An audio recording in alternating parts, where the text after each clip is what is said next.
દર્શક મિત્રો, શાકભાજી અને અન્ય જીવન જરૂરિયાત ચીજવસ્તુના વધતા ભાવ વચ્ચે હવે સામાન્ય જનતા માટે વધુ એક માઠા સમાચાર આવ્યા છે। સ્થાનિક બજારમાં ખાદ્ય તેલના ભાવમાં ભડકો થયો છે।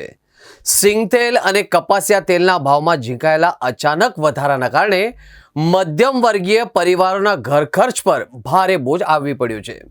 સિંગતેલના ડબ્બામાં ભાવ સીધો ₹50નો વધારો નોંધાયો છે। આ વધારા સાથે હવે સિંગતેલના એક ડબ્બાનો ભાવ 2765 સુધી પહોંચી ગયો છે। ગુજરાતમાં સૌથી વધુ વપરાતા કપાસિયા તેલના ભાવમાં પણ ડબ્બે ₹20નો વધારો થયો છે, જેથી તેનો નવો ભાવ હવે ₹2620 થયો છે। આંતરરાષ્ટ્રીય બજારમાં ક્રૂડ ઓઇલના વધતા ભાવમાં સતત સ્થિરતા જોવા મળી રહી છે। આ સિવાય વિદેશથી આયાત થતા અન્ય ખાદ્ય તેલોના આયાત ખર્ચ અને ડ્યુટીમાં વધારો થવાના કારણે સ્થાનિક બજારમાં સિંગતેલ અને કપાસિયા તેલના ભાવ પર તેની સીધી અસર પડી રહી છે। તહેવારોની સિઝન પહેલા કે સામાન્ય દિવસોમાં પણ રસોડાના આ મુખ્ય ઈંધણ સમાન ખાદ્ય તેલના ભાવ વધતા ગૃહિણીઓમાં ભારે નારાજગી પણ જોવા મળી રહી છે।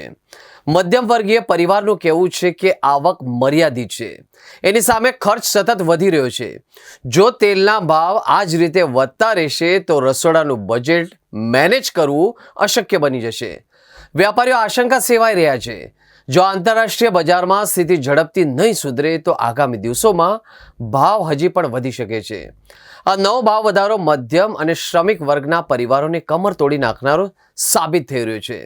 સ્થાનિક ગૃહિણીઓનું કહેવું છે કે મહિનાની શરૂઆતમાં જો તેલના ડબ્બા પાછળ આટલો મોટો ખર્ચ થતો હોય તો ઘરના અન્ય ખર્ચ અને બાળકોની ફી કેવી રીતે ભરવી? પગાર વધતા નથી, પણ તેલના ભાવ રોજે રોજ વધી રહ્યા છે।